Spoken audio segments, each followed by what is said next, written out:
There we go. All right, ladies, my fellow sister survivors of love. I am so happy to introduce Mary Lynch to you. We talked about her briefly before we started recording. She is a MENA. Yep. Who married a is it Polak? Yes, Polak. Yes, married a Polak, moved to the country of Poland, and so she is joining us not from Poland, Maine, but Poland, the country, to talk to us about something that she is just simply phenomenal at, which is these vision boards. And I have mine right there. So that is my bag full of all different kinds of magazines, weird ones, fashion ones, boat ones, all kinds of ones. And that is my vision board that I did as part of her class. And it was really powerful and more, I don't know if it's more important, but in addition, she was just an amazing teacher. Like I thought, oh yeah, little old ladies, we're gonna like cut out stuff and paste it. That's fun, why not? But it wasn't. It was really a powerful process that surprised me. And I'm like, you ladies have to meet her. So here is the microphone to you, Mary. Well, I will take that microphone.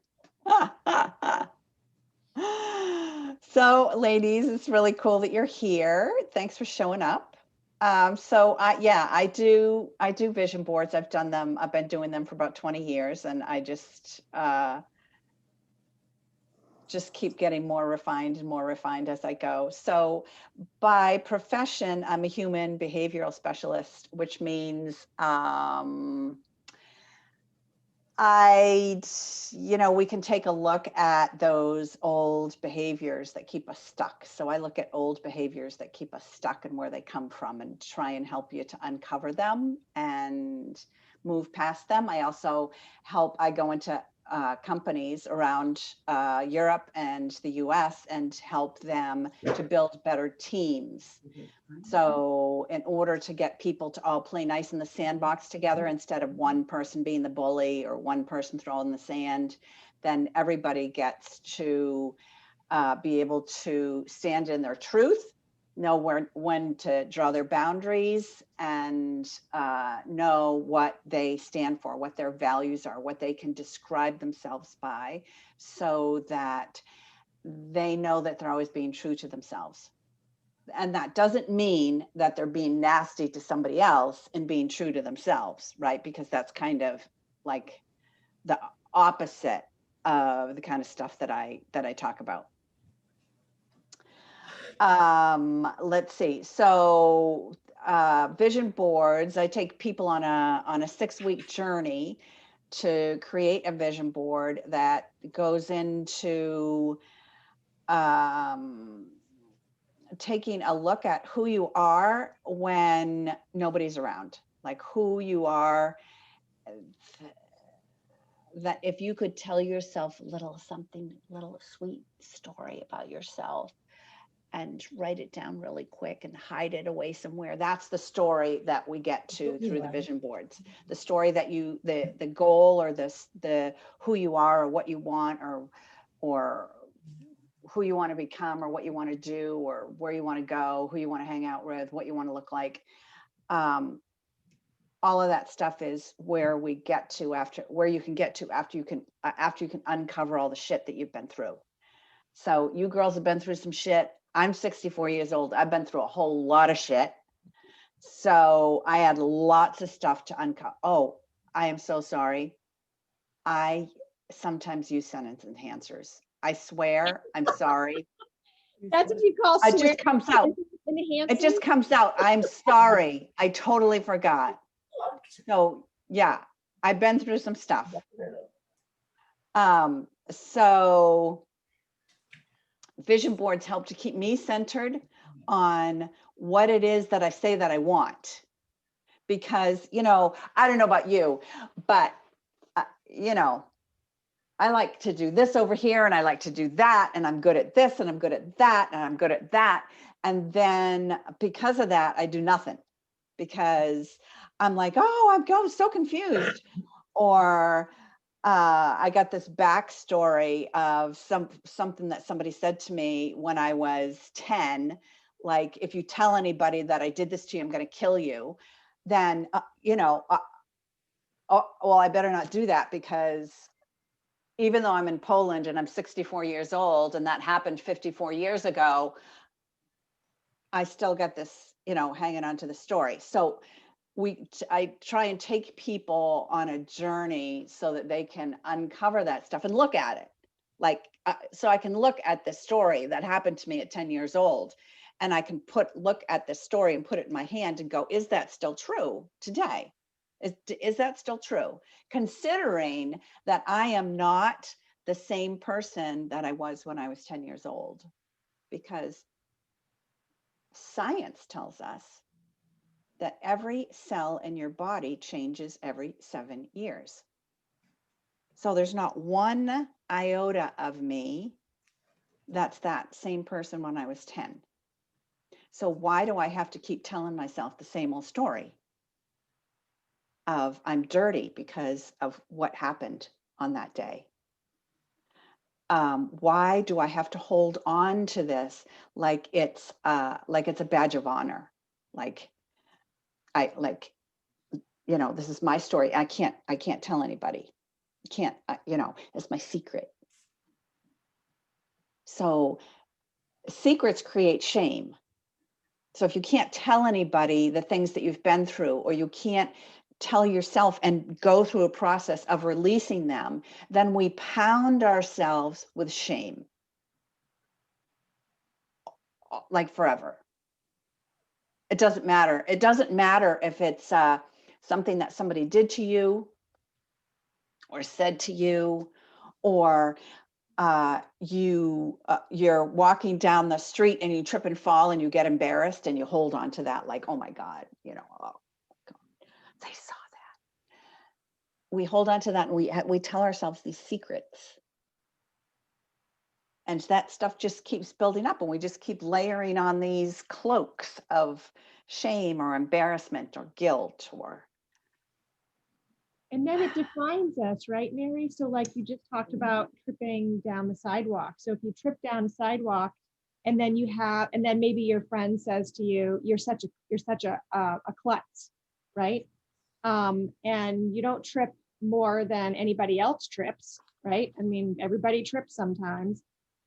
But now somebody said something and now I label myself a klutz. And then klutz is a part of what I use to define myself. And then every time I trip, I reinforce, yep, I'm a klutz. Yep, I'm a klutz. Where somebody else might trip and they don't think, they think there was a hole, there was something, I wasn't looking where I was going. It doesn't define them. And that's just with tripping when you walk down the street. Never mind all the other stuff that we use to define ourselves, or the absolutes that we make up about ourselves, like nothing good ever happens to me. And so that's a great one. Right. If it wasn't for, what's that Hee Haw song? If it wasn't for bad luck, I'd have no luck at all. Right. And then we make that as who we are. And so doing the vision board is like, is that true? Is that really true? And when I think about that, how do I behave when I believe I'm a klutz? How would I behave if Exactly.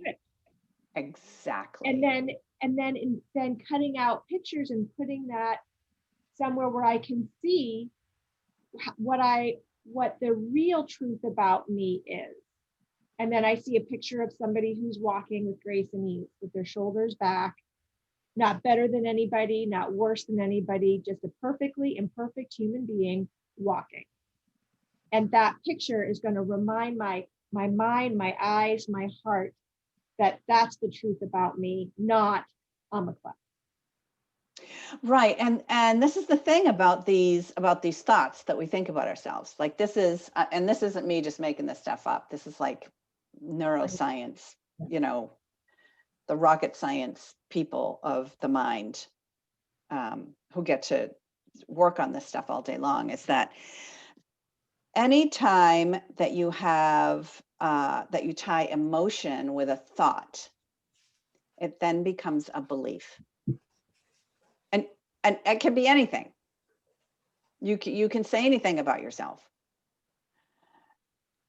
So especially as women, because we are, told that we're supposed to be the nurturers and that we're supposed to know how to do this, which, it doesn't come in my wheelhouse.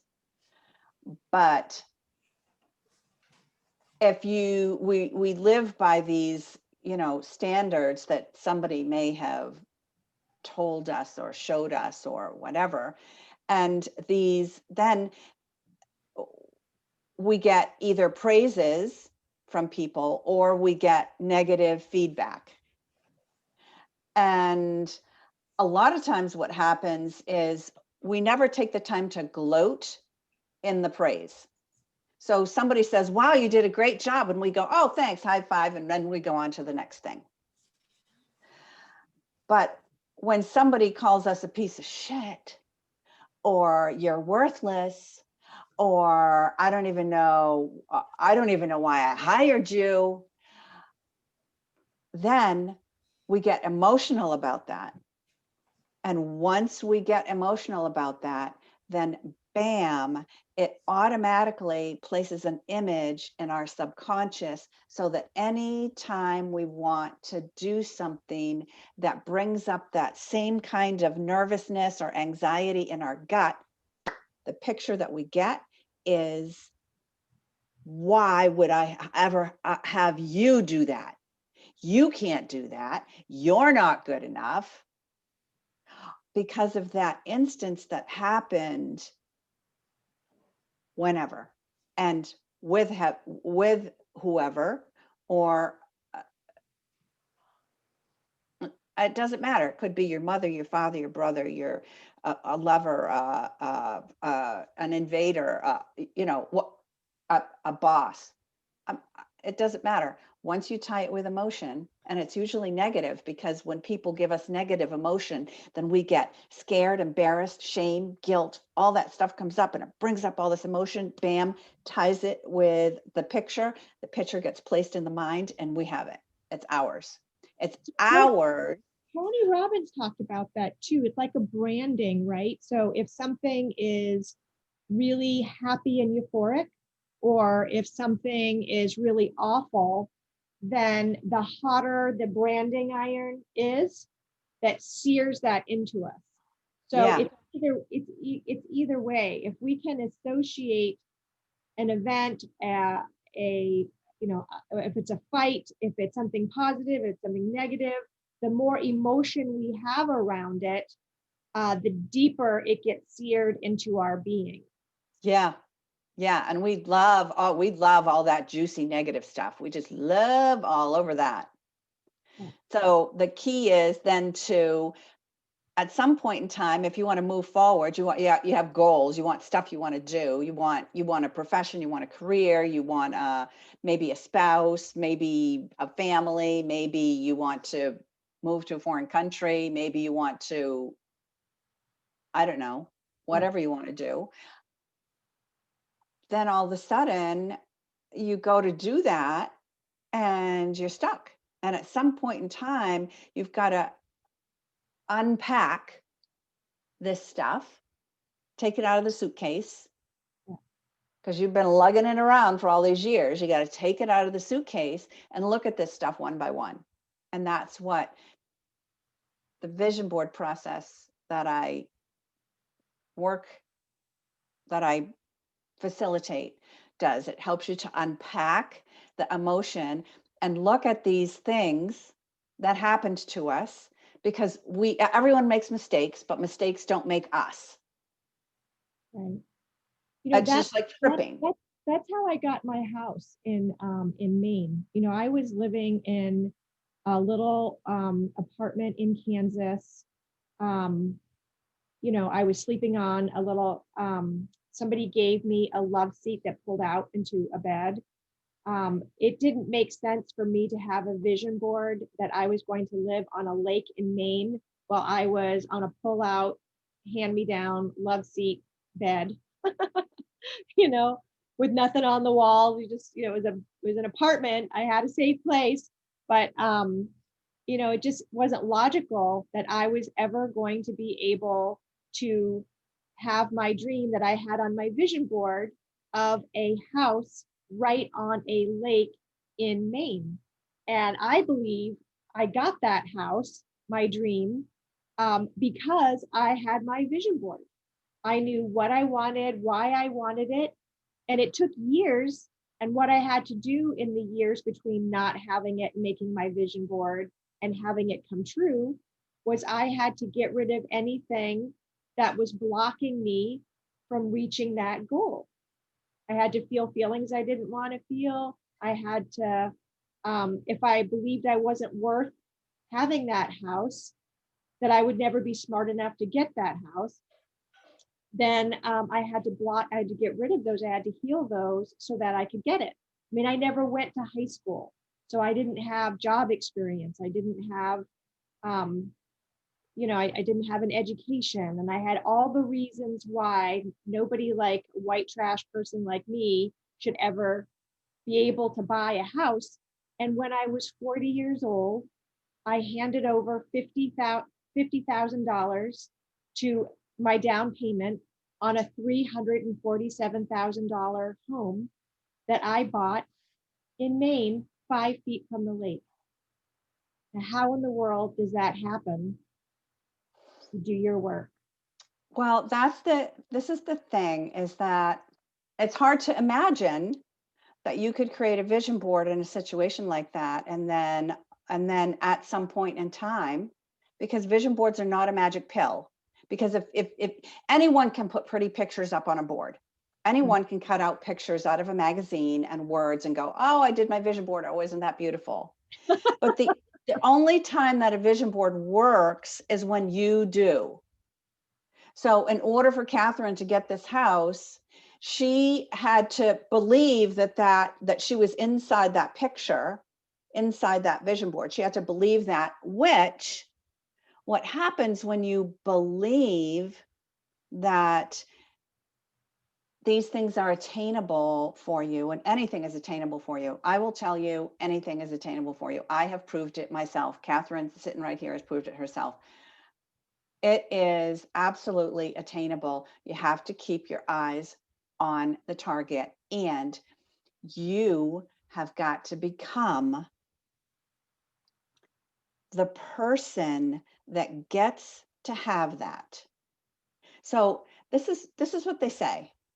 Tony Robbins, like all these big speakers, scientists, neuroscientists, all these psychologists, blah blah blah. You can have anything that you want, but you've got to tweak yourself. You've got to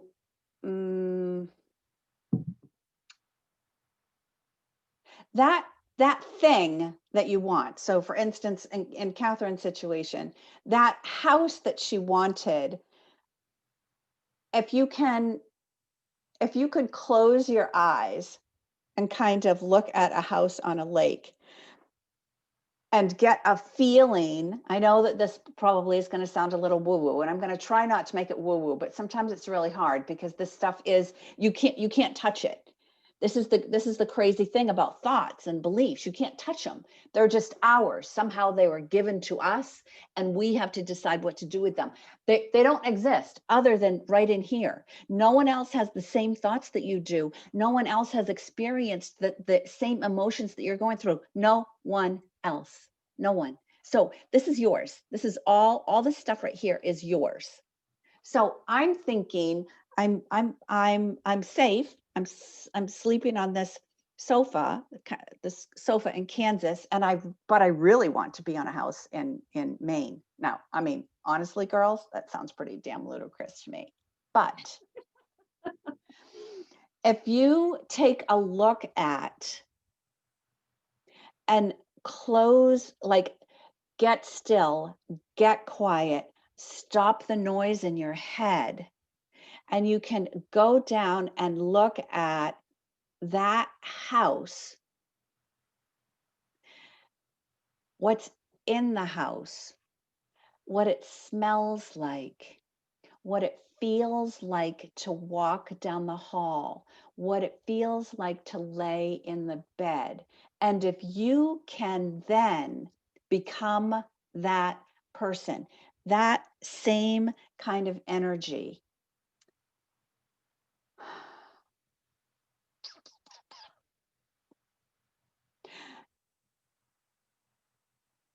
everything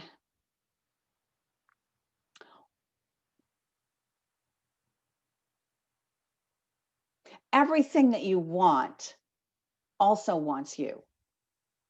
Everything in the world is looking for a home. Everything, the thoughts that are flying out there that all of the sudden end up in your brain, there are these thoughts out there that are looking for you. There are people that want you to succeed. There are things, there's everything out there. There's people waiting to meet you. There are good people waiting for you to show up in a manner of that person that has the house on the lake. Because I know this sounds this is like really far-fetched, but just let me plant the seed. I'm just going to plant the seed. You don't have to believe it. I'm just planting a seed.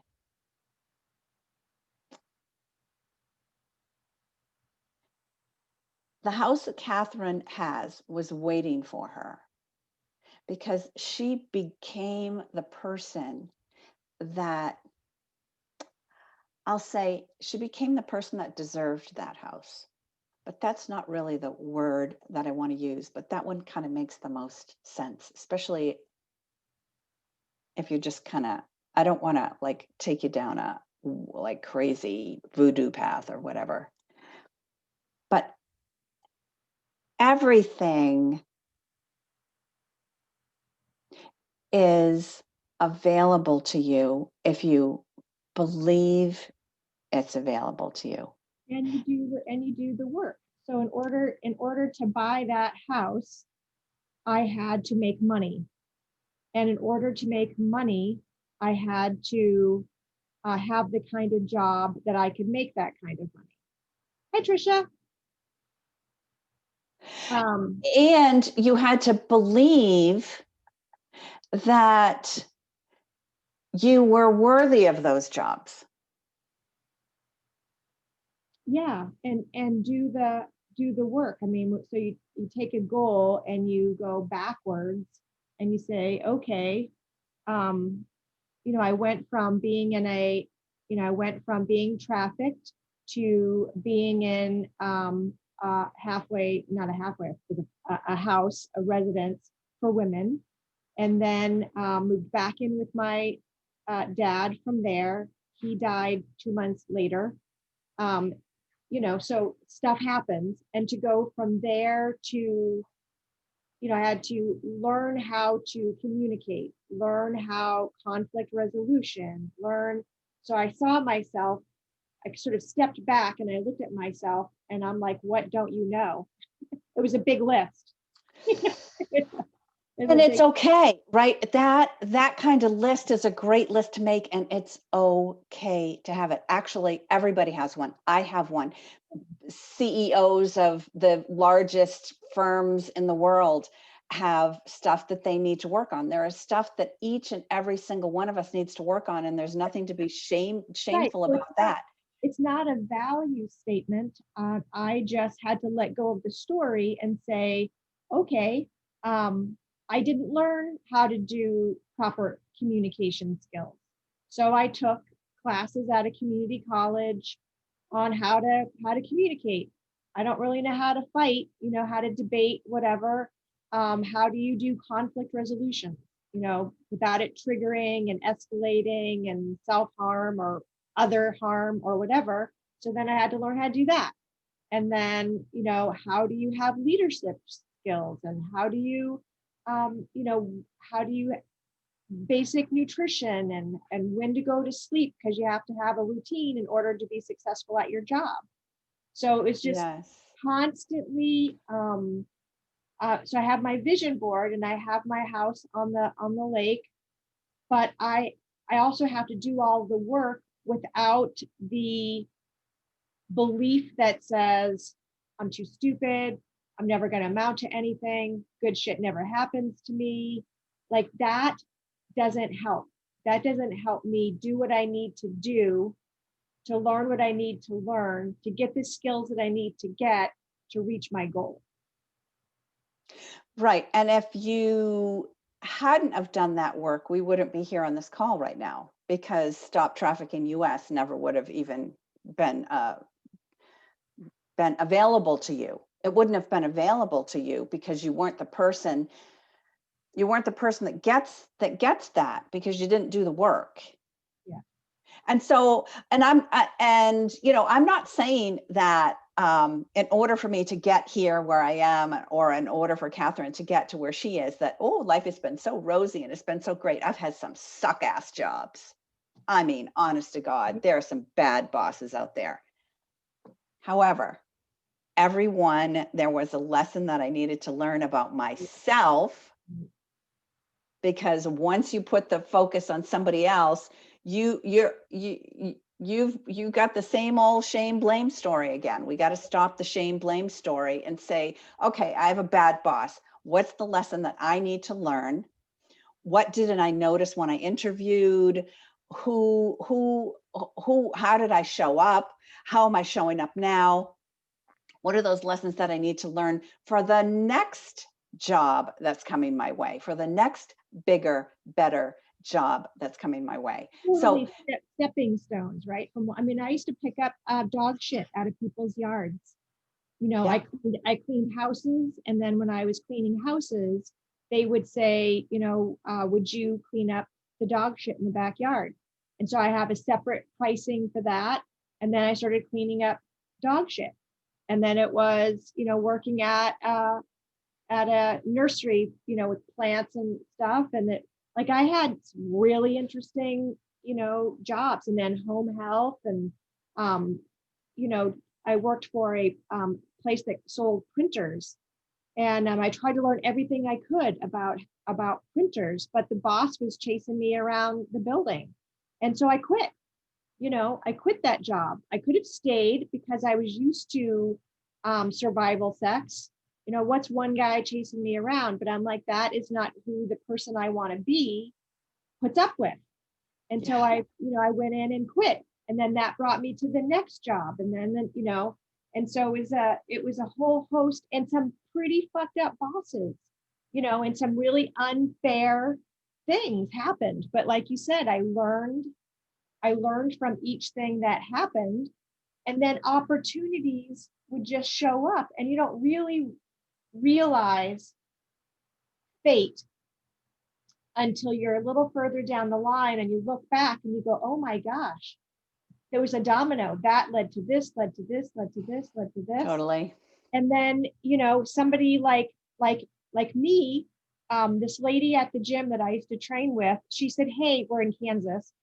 And I was a home health person at the time, working in people's homes with hospice. I was doing hospice work.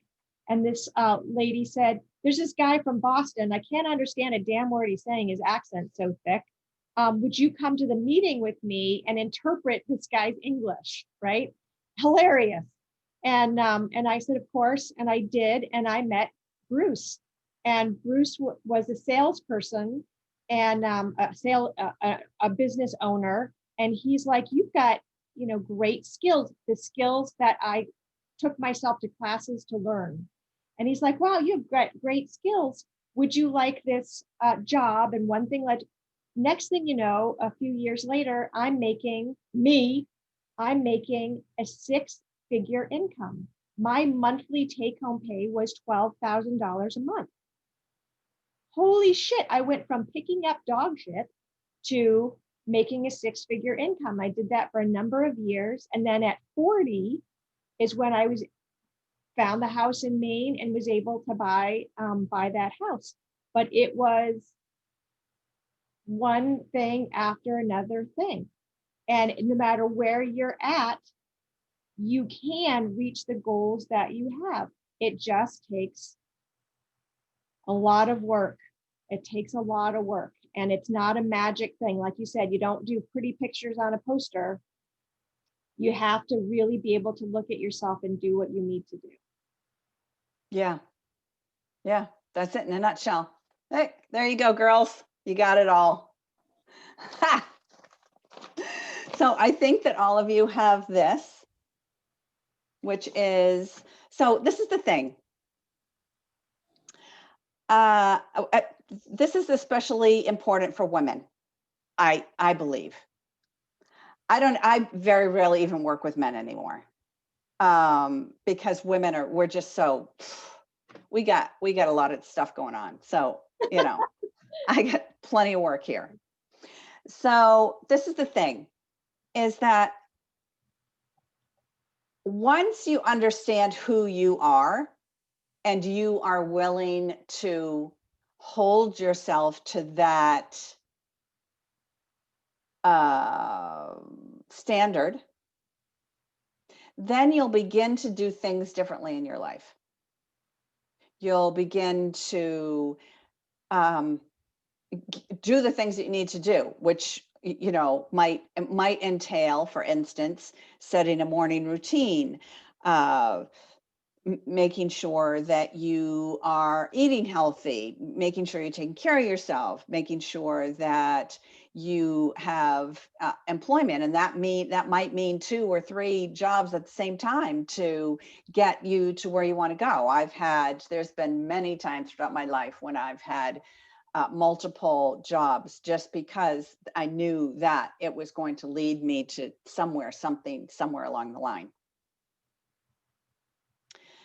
But having a something that you can call your own, I call it my I am statement. And when I was living in Arizona, I went through a 90-day program to create an I am statement. And it was earth-shattering, amazing, and I hated it all at the same time, because I didn't want to hold myself accountable. I was happy, like, pointing my finger at somebody else and saying, oh, it's his fault, or I have a bad boss, and this guy, this husband. I've been married 3 times, by the way, girls. 3rd time's a charm. Not that I am telling anybody that they need to be married 3 times, because it's sucked in the middle. But there is, once I had me together, then I knew who I wanted as a partner, right? But my first 2 tries were, I hate to say, were dress rehearsals. So I don't want you guys to do dress rehearsals. I don't want you to do that. Let's take a look at who you are inside and figure out how to describe that, how to create your statement that speaks to who you are and who you want to be. And what this does is it just helps you to stay on track, so that when you mess up, because we always do, I do, when we mess up, the client that I had before you guys didn't even show up for her call. She paid me $250 to get on a call with me, and then she doesn't show up. So you guys, let me tell you, you're not the only ones that are messing up, right? You're not the only ones that have had crap happen to you. Here's this woman, 56 years old, and she has a hard time getting out of bed in the morning. So look, it's taking a look at who we are and who we want to be and describing that person. Catherine, am I able to share my screen? Yeah, let's see. I think I just pressed share screen. I think maybe you have to ask me. Okay. Um,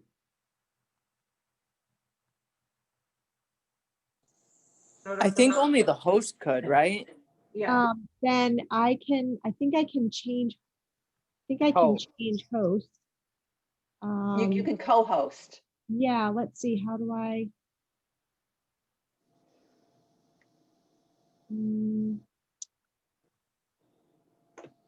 On that three dots, those three dots that comes up. I think you can make me a co-host. Yep, hang on. Okay.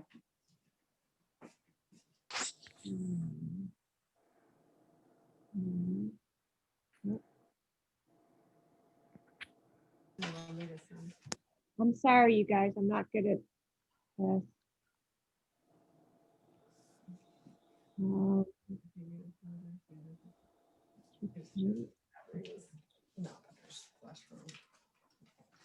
Well, I have a share screen button too. Only the host can share in this meeting. Okay.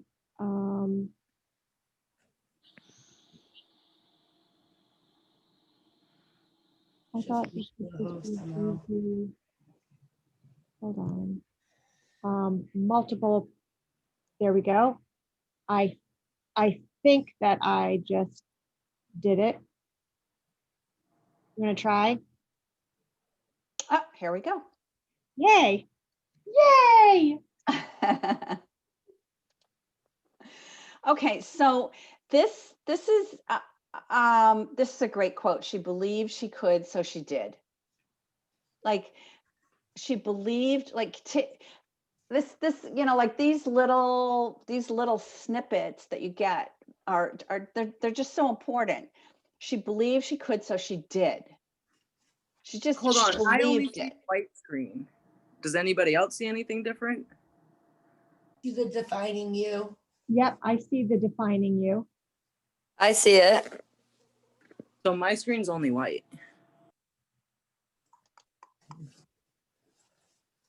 Why would that be?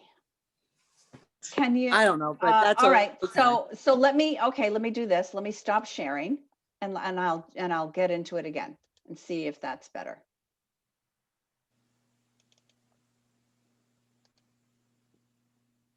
Do you see that, Cora? I can see it.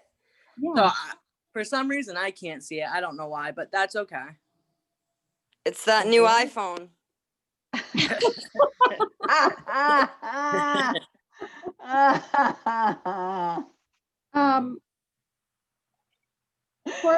Cora, do you want to FaceTime me or something, and I can hold it up? You can see it through my phone. Well, we're not together right now. She's at her sister's and I'm at home. Okay. And it's Teresa that can't see it. Okay. Yeah, that's fine though. If Teresa, that's do you fine. want? I screenshotted it anyway because I loved it. I'll send it to you. Okay. And I can send you a copy of this PowerPoint, Catherine. Yes, thank you. Okay. All right. So this is it. This is the thing. We got to understand who we are, the stuff that describes us. We've got to be able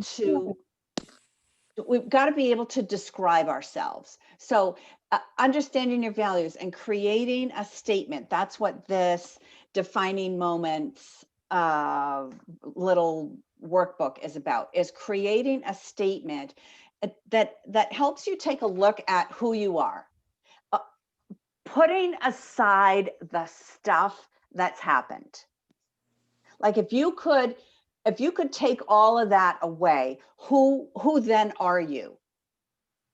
Without the stories, who are you? Because there's a really cool woman under there. Trust me, I know. I've done enough of this work that I know that for sure that there is a really cool woman underneath all your stories.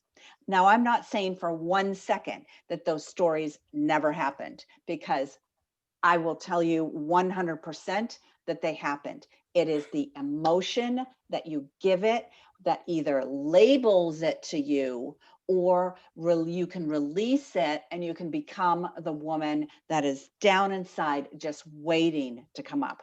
That's the kind of stuff that I talk about.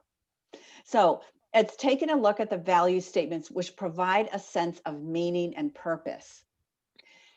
So when I'm having a bad day and I don't want to get out of bed, or I have a relapse with Lyme disease and I have a relapse and I'm, you know, feeling like I'm going to die or I want to die, then I can pull, no matter how bad I'm feeling, I can pull myself back to this statement and know that that's true. I know that that's true because I created it. I made it up. I created it. It came from inside of me somewhere. It came from inside of me. So a value statement is driven by who you want to become. Because if you were who you wanted to be already, we wouldn't be having this conversation. Vision boards aren't about the person that you are now.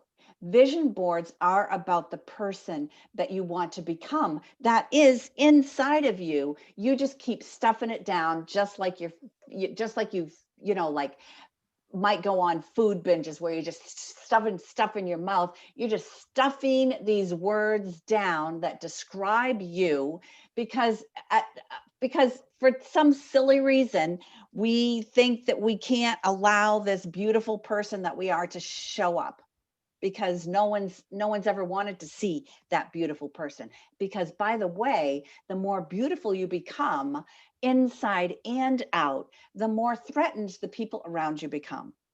Because then all of a sudden they see that you have changed and they get nervous. They want the same old person that they're used to having. But that same old person is you right here in these homes. You want out. There's a different life that you have for yourself. I'm sure of it. So there's another quote. If you can't change your friends, you have to change your friends.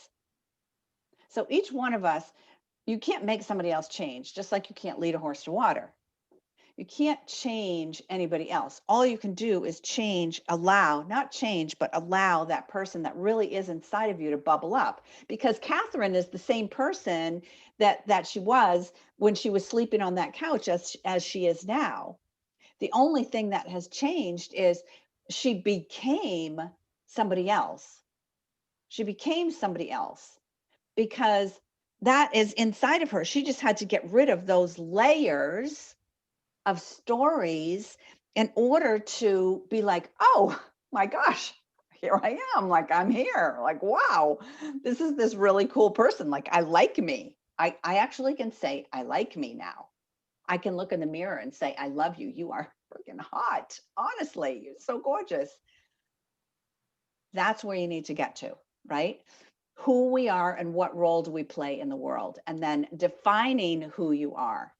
So this is this kind of stuff that can get kind of scary is once we begin to define who we are, because then we want to hold that into secrecy. And it's like, oh, should I tell somebody about this? I don't know.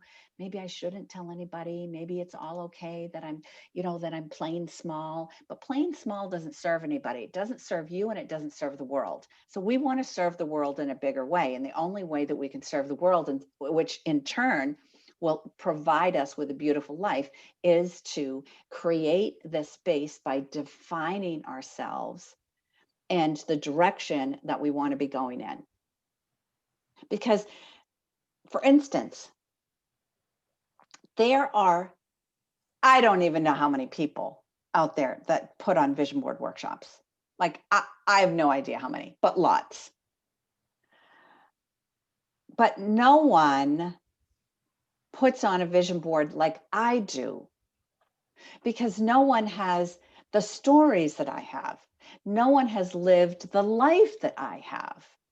No one has gone on this journey of the jobs that I have had, of the abuse that I have had, of the abundance that I have had, of the loss that I've had. Nobody has that path. So my vision boards come from a place of what I have to offer. So no matter where you are in your life, in your journey right now, know that your stories have gotten you here. And now let's take that and create and let this person that's inside of you bubble up, because she's just been stuffed down. She's just been stuffed down. You didn't come into this world like God, universe, whoever you believe in, of how these two the sperm and whatever got together and created you. It didn't happen to be like, oh yeah, let's bring this child to earth and make her life hell. Like, that was never a thought. The thought was, here is this union that happened somehow, and you showed up. So now let's just let you show up. Let's just let you show up to how you should show up, and let this person inside of you finally come out. So, and then with setting your values and defining your I am statement, you automatically get boundaries, right? Because I would have to say that in my earlier years, one of the hardest things for me to do was say to no to somebody, because we're women. We're supposed to nurture. We're supposed to want to nurture. We're supposed to give in to anybody who wants anything from us, because that's what we're supposed to do. And that is not what we're supposed to do when it's in alignment with who we are. If we value ourselves, if we know that we're on this planet for a reason, otherwise we wouldn't have showed up. We actually would not have showed up if there wasn't a reason for us to be here. Crazy as that might seem. So in this workbook, you have this page, which you might think of this as a timeline of your life. And the idea is you can make the timeline as long as you want and as many years, but it's trying to, we want to try and shorten it up. Otherwise you'd be here, like forever doing this. You want to take this, that dot represents just the halfway part between the upper part being the positive things that have happened to you, and the lower part are the negative things that have happened to you, because they're both sides to us. We have good and bad stuff that happens to us all the time. So we have to take a look at those, and because we want to see what kind of energy we're giving to those moments, because these are moments. These are moments. These are things that happened to us that we then attached a belief to it. These things that happened to us, and we attached a belief to it. So we just want to take a look at them. We don't want to judge them. We don't want to say, oh, gosh, that was stupid of you to do that. We just want to look at them. We just want to look at them. So as I said, the top part is the positive stuff. The bottom part is the negative stuff. So the ideal might be to look at this in a 5 to 10 year period. And it's a snapshot. So it's a snapshot of your life. So there are other exercises that I do that would say for you to break up your life into 3 parts. So no matter how old you are, say you're 30 years old, I'll just make it easy on me. Say you're 30 years old, and you're going to do a different one of these pages for each one of those times in your life. So you would be from 0 to 10, from 11 to 20, from 21 to 30. So you would have a different sheet for each one of those age groups. And you can do that, because it might reveal some stuff to you. It would just take you more time. So then what you want to do is over that 10-year period, you want to begin to write down, let me see, I'll show you mine.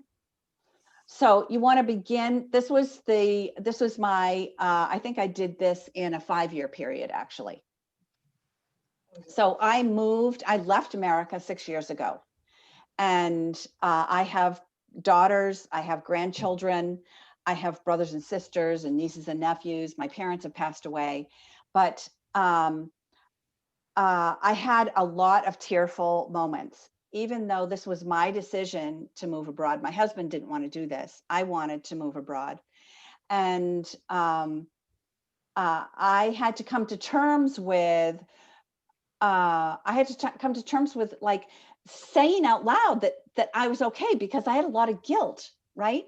Because I left my grandkids behind. My granddaughter was 18 months when I left. She's never known me to have a house. My granddaughter, she thinks that I live at the airport because that's where she picks me up. She's never come to overseas, so she doesn't know who I am. She tells her teachers that my grandmother lives at the airport. So I had a tremendous amount of guilt with this, so much so, like I would have the dry heaves, like I would start sobbing so badly that I was making myself sick. I was making myself sick for living a beautiful life. I felt so guilty that I love where I live, I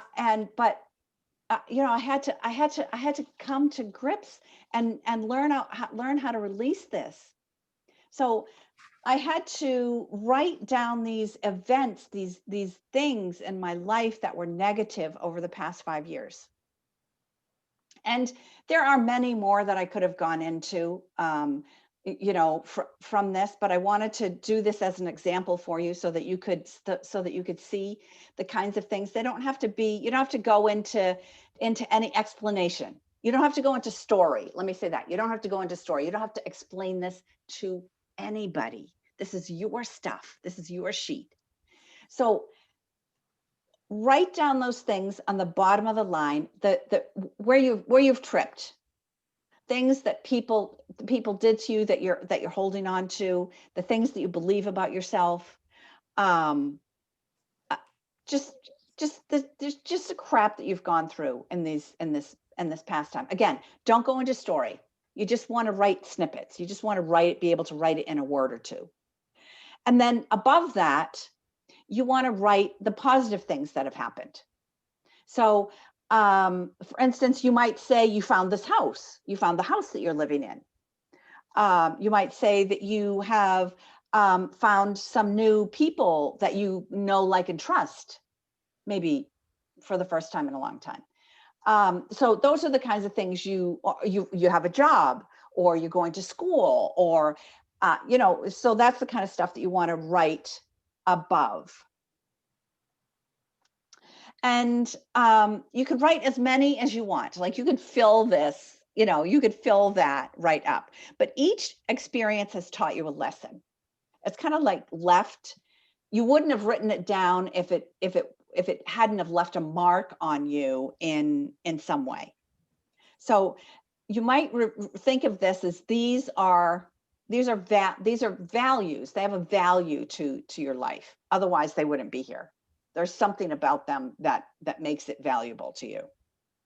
So then once you have these done and you can take a look at them and notice them, then you want to begin to circle the ones that are I've got this. Oh, sorry, I didn't realize underneath here. Underneath this bottom one, it says negative.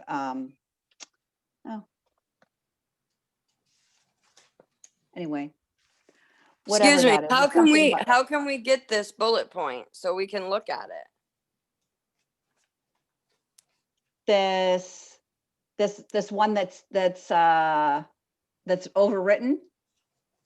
Like all of it, like a guide, because we can't do it right now. This is sort of an overview of the process. what was emailed to Trisha and Kate was a handout. So you obviously weren't given the handout, but somebody in your office has it. Just for future reference, is there any way that you could send it to me and I can print it myself? Yes. Yeah, I'll do that. And then also, if enough of you are interested in actually going through the 6-week process, that will be available as well.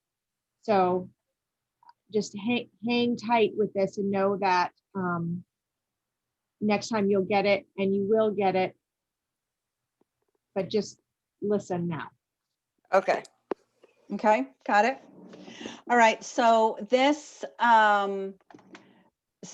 so then these instances that happened to me, right, the positive and the negative ones, had meant something to me, like something that I wanted in my life.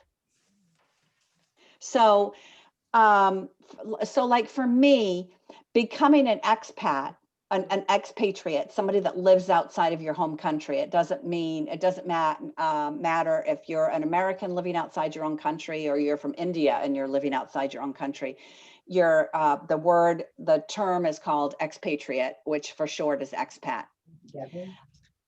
So believe it or not, like I dreamt about this as a girl, being an expat. I didn't even know that this word existed, but I've wanted to do this since I was a little girl. So, but what did that, it's like, then you ask yourself, what does that represent? So to me, it represented a freedom lifestyle. Like I wanted to have freedom.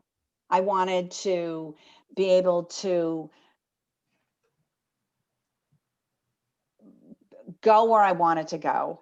I wanted to be able to make a living the way I wanted to make a living. I wanted to work for myself. I wanted to be an entrepreneur, which I've been for a lot of my life. I wanted to hang out with who I wanted to. I didn't want stuff weighing me down. I really enjoy having train tickets or plane tickets in my purse. Like that's my jam. I really like, that gets me like so excited. And then as far as, these other things that are above the top line, extensive travel, finding girlfriends, volunteering at a university, what did those represent to me? They represented friendship. Like in order for me to live my lifestyle, I love like girlfriends. Like there is nothing better than girlfriends. And now I can say that I have girlfriends all over the country. I mean, all over the world. Yeah. Yeah.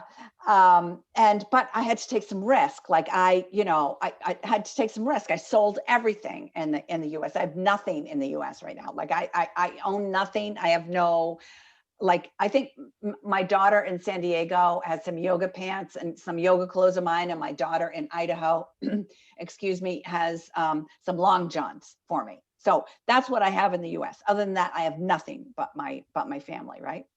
That was risk. I had to take a big risk to come over here. And I had to have faith. I had to know that I had to believe. I had to have a lot of belief. I had to believe that I could pull this off, because this was like made up. Like I made this up. And I had to believe that it was going to work out. And the flip side of that, because everything has two sides, right? The flip side of that was that if it doesn't work out, if I can't pull this off, if over time I'm like, Mary, like, sorry, you can't, like, you haven't stepped up, you didn't do it, then to have the faith that it was okay, that I need to go back to the US and, go back to my regular life, right? So it was that risk and that faith together, right? It was those two things combined. And then as far as volunteering at the university, buying a home, putting on I now get paid by the US Embassy to put on workshops for women in leadership. I mean, honestly, girls, if you had told me that they pretty much had to kick me out of school in order to give me my diploma in high school. You know, the stories, you know, sexual abuse, domestic violence, verbal abuse, like all this stuff. If you had told me that the US Embassy was going to hire me to put on a workshop in leadership for women living in a foreign country, there is no way. There's no way that I would have believed that. Like that wasn't even like wasn't even a thought, wasn't even a thing until I volunteered at the university. And the guy at the university said, hey, the US Embassy is looking for a speaker on women in leadership, and you seem to know a lot about this topic. Would you like to put on this workshop? Yes. Okay. Right. Those are those. I had to do something different to get this life. Right. I had to go to I went to the university to volunteer to find friends. So, and finding friends turned into me becoming a, what are those that you're called when you, not a consultant.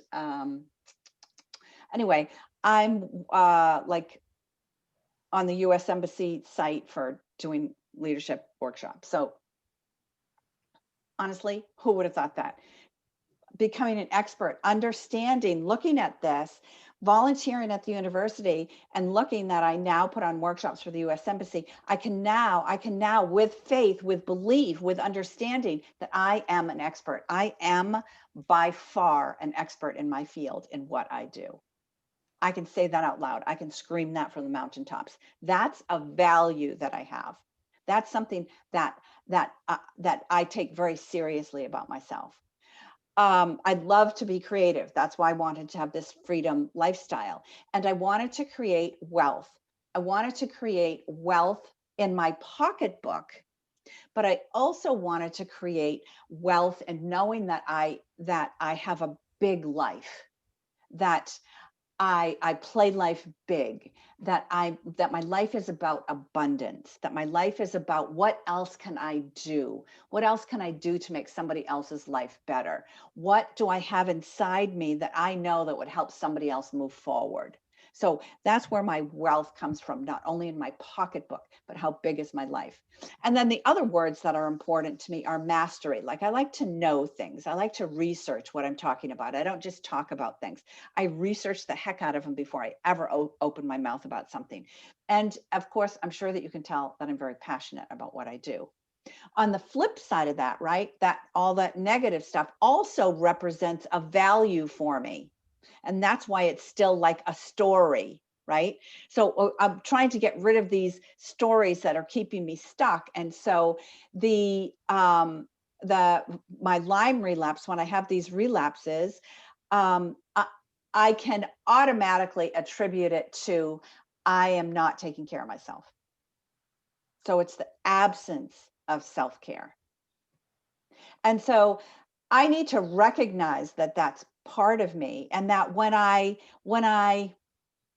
don't pay attention to who I am or what I want in my life, and I start to, go off the diet that I'm supposed to be on, or, I eat a whole bunch of sugar, or I don't get enough sleep, or I'm not paying attention to what I need to do to take care of myself, then I'm falling off the wagon, so to speak, right? And there's that absence of self-care. Missing my family is that the negative voices that I hear about missing family events. So it's to notice that I am missing these family events. However, there are other things that I have to offer. For instance, my granddaughter. I am offering her a life of being inquisitive, a life of travel, a life of understanding other cultures, a life of understanding the way other people communicate, other people eat. There are things that she gets out of me living this life. right? And then being out of control, like just flat out, like allowing the negative voices in my head to get me all messed up, believing that I'm less than. Right. I'm sure that you could all go to a point in your life where you were like, I don't deserve this, or I'm not worthy enough of this, or, you know, whatever those stories are that we keep telling ourselves. So you put out all of those values or words that these moments, both positive and negative, represent to you. And then you circle the ones that you could go, that you would want to scream out to the world, that are important to you. And let me tell you, these are important. These are words that are important to you right now, today. They're not words that are going to be important to you 6 months from now. When you're doing anything around values, as you change, then your values change, right? Like in my values, the ones that I have circled, there's nothing about my family here. Because even though I love my family to death, I don't feel as though I'm lacking in any way. Because I talk to them every day. We have a wonderful relationship. I'm supposed to be in America right now, but because of this whole COVID thing, that happened. But I communicate in such a way that they understand how deeply I care for them. So I don't need to also have that as a value, like family matters as a value, because this is about my life right now, where I'm at right now, because what's important to me right now in this moment in time. What's important to me right now is to get 100,000 women through this vision board workshop series, because and that is a great place for me to let you know that we're 10 minutes over. Okay. And like I'm hanging on every word that you're saying. And this is so good. And this is why you're going to reach the goal of 10,000 women doing this workshop, because it is so good. So, and I know that people have other groups to go to immediately after this one. So can we pause and talk about what sort of, how can we create this class, this 6-week process for the survivors? What if they're salivating emotionally listening to this and they want to do it with you, how can they do this process with you? Okay. So first of all, you need to be committed to it, because it's a lot, and I'll tell you it's a lot, but you got to really want to do it, because you want to make sure that like you're in it full boat, because there's a lot of emotional stuff that comes up. We want to get through it and get over it. The other thing is whether or not you want to go through this with other women from around the world, or you want to do it in your own group, Catherine, I think. Right. And so I know that the ladies would prefer doing it in our own group. And maybe this is something that you and I can talk about, so they can so the ladies can get to their next thing. But are you willing to do this 6 weeks process for survivors in a survivor only group? Yes, I would do that. Yes. And then, so what I'll do is I will get I'll get a consensus from the ladies on different, and what time of day is best for you in Poland. Like it's 11:15 here.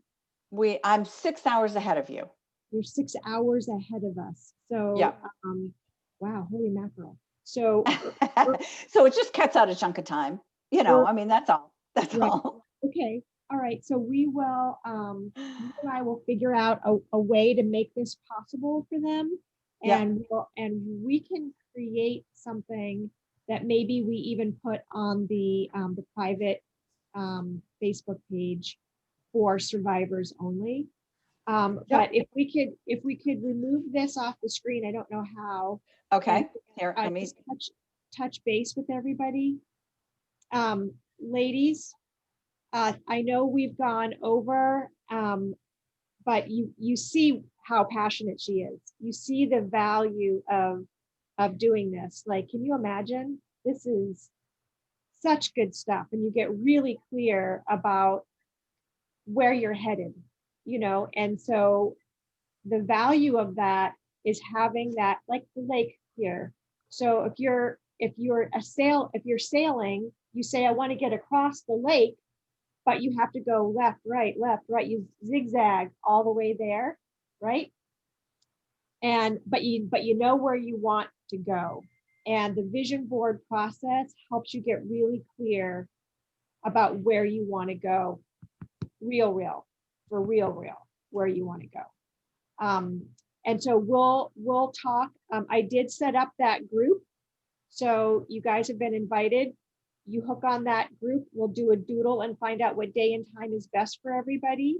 And Mary and I will figure out how to, one way or another, get that group either live or recorded, but we'll make this available to you because this is powerful shit. This is powerful, wonderful shit. So Mary, thank you so much for your time, and you and I will connect after this. Ladies, is there anything that you want to say to Mary before we end? We just appreciate your time. Thank you. my pleasure, my pleasure. So this workbook that you have has all the instructions in it. Of course, it's not as you know, passionate as I am about it, but it has all the instructions in it, and just you can do it. You can do it by yourself. It's all set up there. Thank you. Yay. My All right, pleasure. ladies, Thank you. go forth. and Hi, do- Trisha. Bye, Trisha. Bye, Cora. Love you. Love you. Bye, ladies. I love you, Bye, ladies. Hope girl. to see you Bye. guys soon. I know, maybe we'll finally be able to meet.